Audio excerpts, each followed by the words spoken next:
Este es uno de los videos que uno siempre tiene ganas de hacer y en esta ocasión ya por fin toca realizarlo. Hoy hablaremos, como dice el título del video, de la Legión Británica, un tópico que han utilizado muchos hispanófilos para así demostrar la superinfluencia de los británicos que hubo en América. Hoy vamos a aclarar muchos mitos con respecto a la Legión Británica. Vamos a ver cómo llegaron, si es verdad su superinfluencia. Vamos a conocer si realmente estos británicos se beneficiaron. Vamos a ver si realmente hubo una política de Estado del Reino Unido a favor de la independencia sudamericana y en este caso en específico a favor de las fuerzas patriotas. Antes de comenzar el video te invito a que te suscribas al canal si no estás suscrito, a que lo compartas y a que le des me gusta y comentes cualquier cosa, si sea un sticker, para que me ayudes con el algoritmo y seguir en la difusión de ideas masónicas liberales afrancesadas. Los historiadores suelen utilizar el nombre Legión Británica como una expresión general para denominar a los voluntarios de Gran Bretaña, Irlanda y Hanover que sirvieron en la región septentrional durante las guerras de independencia dentro de la epopeya bolivariana. Esto ha hecho que muchos lectores creyeran que se trató de una sola unidad combatiente, como es muy común que el sector, sobre todo hispanófilo, comete este error. De hecho, no fue así, ni mucho menos. En los momentos iniciales de la campaña,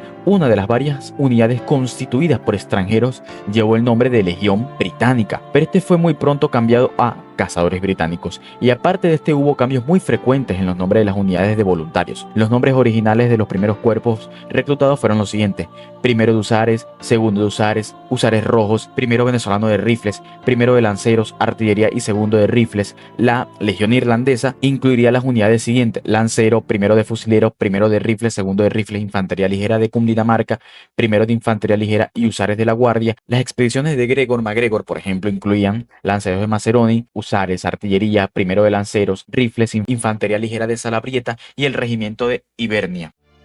La primera sugerencia de reclutar en las Islas Británicas voluntarios para participar en la Guerra de Independencia Sudamericana fue hecha en mayo de 1802 por Francisco de Miranda en una carta para un periodista de Londres, pero pasos decisivos en ese sentido no fueron dados sino hasta 1817. En enero de ese año, Simón Bolívar nombró agente de Venezuela en Londres a Luis López Méndez y le ordenó que buscara reclutas y adquiriese armas. El momento era muy propicio para eso, pues a causa de haber terminado en 1815 las guerras napoleónicas, numerosos oficiales y soldados desmovilizados del ejército británico estaban buscando empleo y los proveedores del ejército disponían de grandes cantidades de pertrechos militares que no habían alcanzado a vender. Por otra parte, la opinión pública británica, incitada por personajes tan conocidos como Sir Robert Wilson, un miembro liberal del Parlamento, y almirante Lord Thomas Courtney, nombre impronunciable para mí, era ampliamente favorable hacia los intereses patriotas hispanoamericanos. Este ambiente fue además incentivado mediante el hábil uso de la prensa a favor de aquella causa. Hasta entonces habían sido casi individuos aislados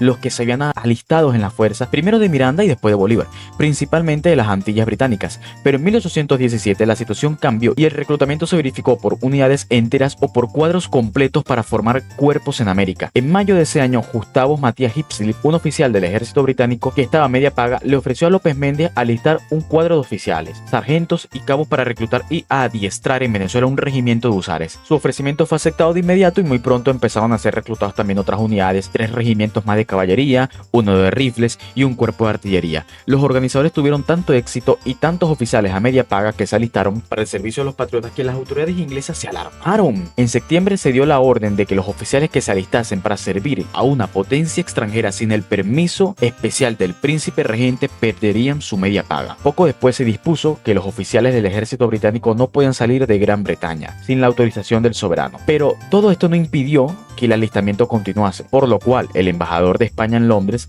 Duque de San Carlos, se quejó al gobierno británico de esa situación.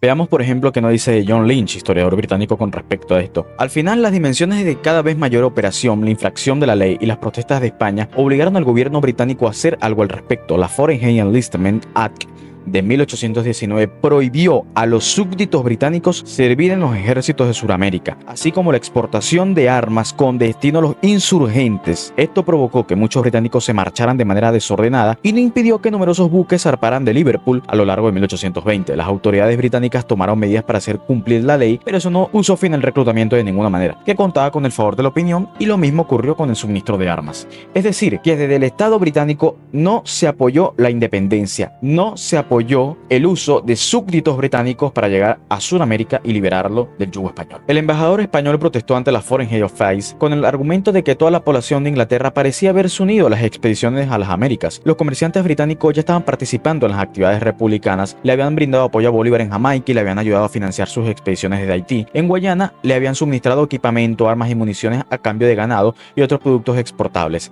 Y los hermanos Hislop se describen a sí mismos como los representantes comerciales del general Bolívar, así como de Nueva Granada.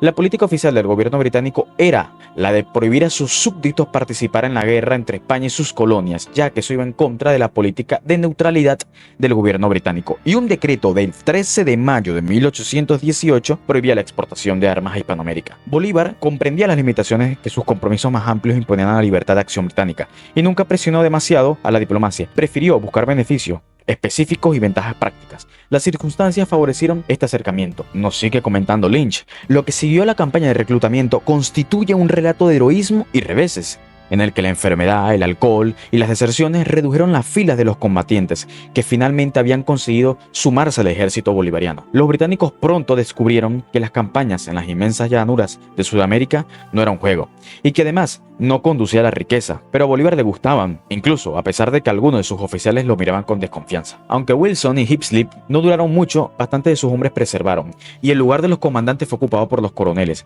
James Rooke y Thomas Ferriar, que prestaron un excelente servicio a la patria, al igual que lo hizo Robert Picot. Las tropas llegaban a Angostura y desde allí partían para reunirse con el coronel Rooke, que se encontraban junto a Bolívar en el Apure, donde el Libertador estaba planeando una campaña en Nueva Granada. Los comandantes venezolanos tenían opiniones divididas respecto al plan, pero cuando le llegó a Rooke el turno de hablar, dijo que seguiría al Libertador hasta el Cabo de Hornos si era necesario. Y la unidad de Rooke, la Legión Británica, efectivamente participó en el cruce de los Andes. Los soldados británicos pronto se ganaron fama de buenos combatientes y cuando iban a la vanguardia del ejército imponían un paso que para muchos resultaba demasiado rápido. Los americanos que se incorporaron a las unidades británicas se consideraban por encima de otros soldados y se llamaban a sí mismos ingleses y blasfemaban en inglés como forma de mantener su título. Cualquiera que fuera su reputación, lo cierto es que en la campaña de 1819 las tropas británicas marcaron la diferencia. Eso era lo que pensaba Bolívar, que solía decir que el verdadero libertador era su agente reclutador en Londres, Luis López Méndez. Bueno, esto fue lo que nos comentaba un poco Lynch en su libro Simón Bolívar sobre la Legión Británica. Ya concluimos con Lynch, por ahora al menos. Varios comerciantes y armadores financiaron las expediciones al recibir de López Méndez la promesa de que el gobierno de Venezuela los reembolsaría cuando los buques llegaran a Sudamérica. Entre otras, la expedición de Hislop continuó adelante y a fines de noviembre de 1817 todo estaba listo para emprender la salida, cuando el príncipe regente publicó una proclama que prohibía cualquier reclutamiento. Ante esta circunstancia, los buques de la expedición de Hislop zarparon inmediatamente con tal premura de que algunos de los voluntarios se quedaron en tierra, aunque al parecer las autoridades no hicieron nada para impedir la salida de la expedición. Los barcos se encontraron envueltos en una tremenda tempestad y alrededor de 200 reclutas para el segundo venezolano de Usares perecieron cuando el Indian naufragó cerca de la costa francesa. En total fueron unos 800 voluntarios los que cruzaron el Atlántico en esta ocasión. Al llegar a las Antillas se encontraron con muchas dificultades. Dos buques fueron embarcados por haber infringido las leyes de navegación y otros problemas surgieron debido a que existían disposiciones que prohibían la exportación de armas desde Gran Bretaña a Sudamérica. Al quedarse la expedición por un tiempo en las islas se produjeron numerosas deserciones y hubo bastantes enfermos, por lo cual solo unos 240 voluntarios llegaron hasta el fin del viaje en el continente. Los primeros que pusieron pie en Angostura en enero de 1818 fueron enviados de inmediato a Orinoco arriba hacia el Apure, donde bajo el mando de James Rooke, quien se había alistado recientemente por su puente en el ejército de Bolívar, combatieron en la batalla de Semen. Hislop no llegó sino en abril, pero después de un enfrentamiento con Bolívar regresó a su país sin haber combatido. Los cuadros del primero de rifles y del cuerpo de artillería llegaron en julio de 1818 a Angostura y de inmediato empezaron a reclutar y adiestrar tropas venezolanas en las misiones del Caroní. El primero de rifles combatiría a lo largo de toda la guerra hasta la batalla de Ayacucho en 1818-1824 y cuando este cuerpo fue disuelto en 1830 solo quedaban en él, adivinen cuántos oficiales británicos.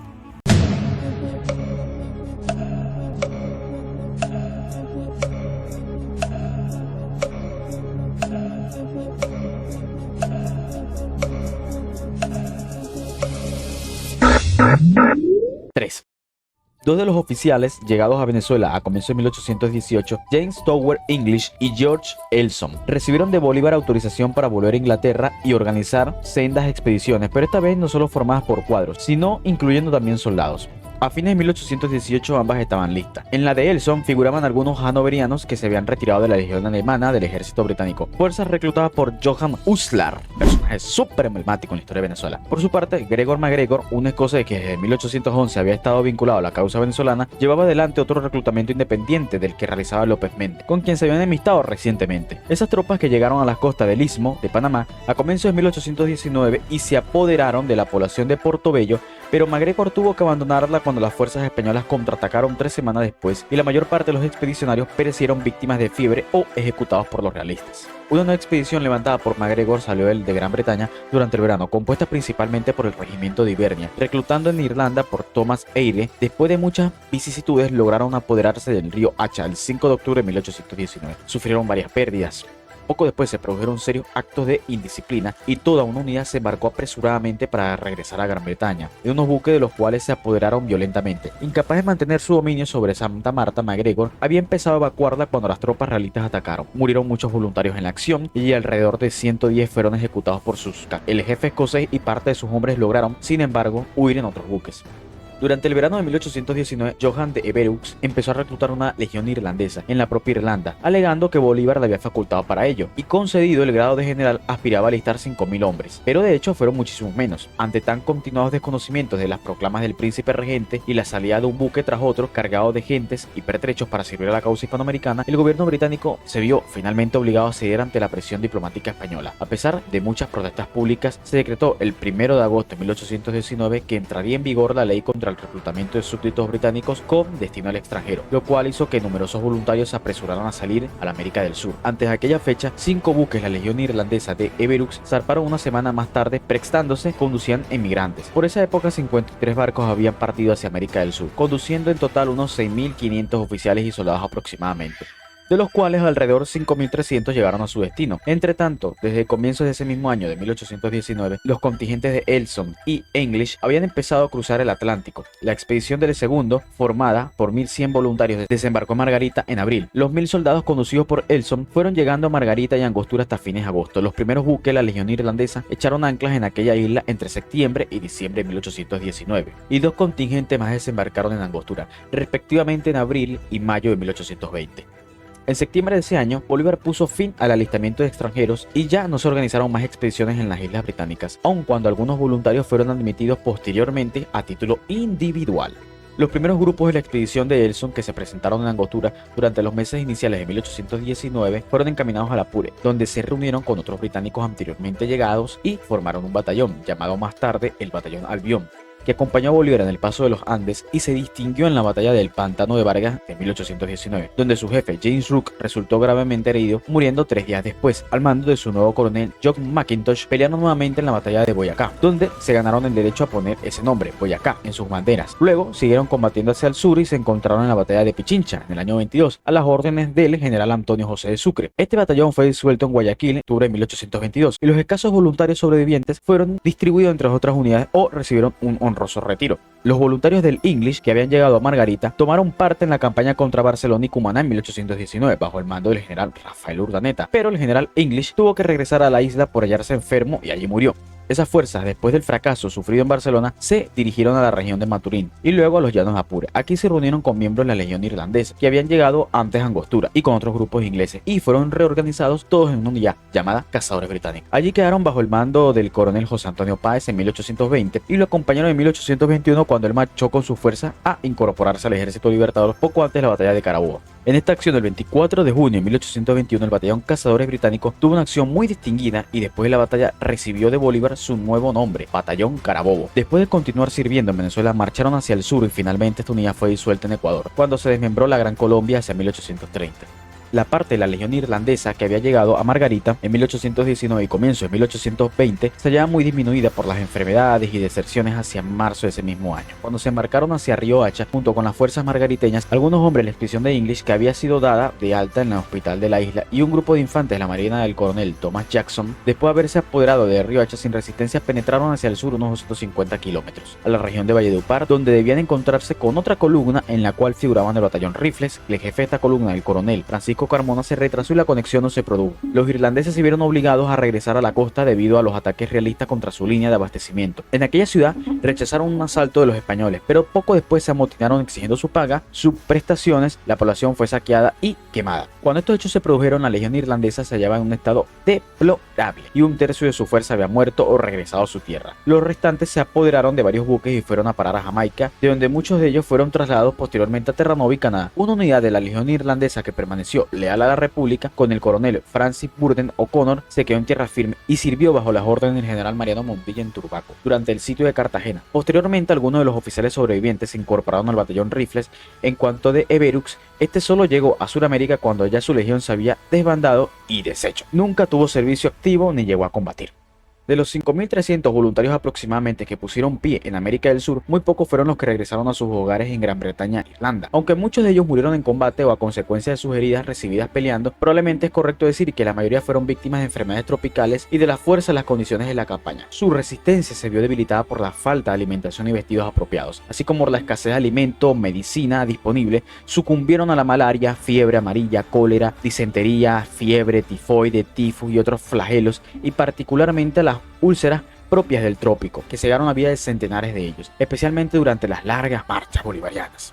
Los médicos, que en total fueron más de 150, hicieron lo que pudieron, pero prácticamente todos perecieron también, igual que sus pacientes. Es necesario recordar también que no menos de 600-700 hombres de todas graduaciones se alistaron en las fuerzas navales republicanas, aunque sirvieron muchos de ellos con valor y dedicación a la causa de la independencia. Su historia es distinta a la Legión Británica. Su reclutamiento se llevó a cabo de muy distintas maneras, unas veces individualmente, especialmente en el caso de sus oficiales, y otras veces por tripulaciones enteras que conducían a Venezuela u otros lugares de Sudamérica los buques en que iban a combatir. En la Marina Patriota, al lado de los ingleses, escoceses e irlandeses, sirvieron de gente de otras nacionalidades, tales como italianos, franceses, norteamericanos, en proporción mayor a lo que ocurría en las fuerzas terrestres.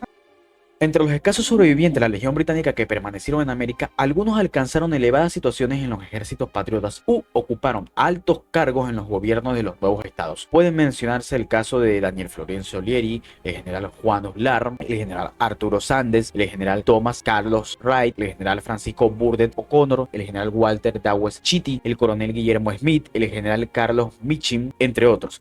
El 15 de diciembre de 1827, Simón Bolívar le escribió al rey Jorge IV de Inglaterra lo siguiente: Colombia desmerecía todos los goces de un gobierno propio si al disfrutar de tan preciosos bienes pudiese olvidar la cooperación que obtuvo de algunos denodados amigos de la humanidad oprimida.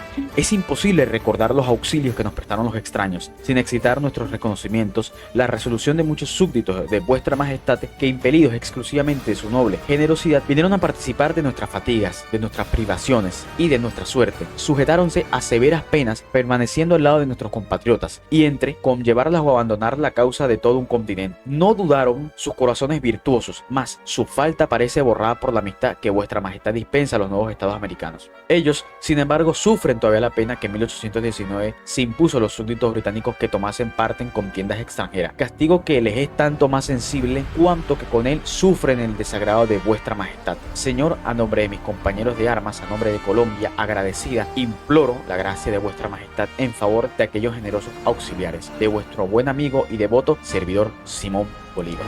Bueno, espero que les haya gustado el video. Si has llegado hasta esta parte, compártelo, sobre todo con tu amigo hispanófilo que vive diciendo mamadas de la Legión Británica y los M1 Garand que tenían en la guerra de independencia suramericana, en el caso de Venezuela, Colombia, Ecuador, Perú y Bolivia.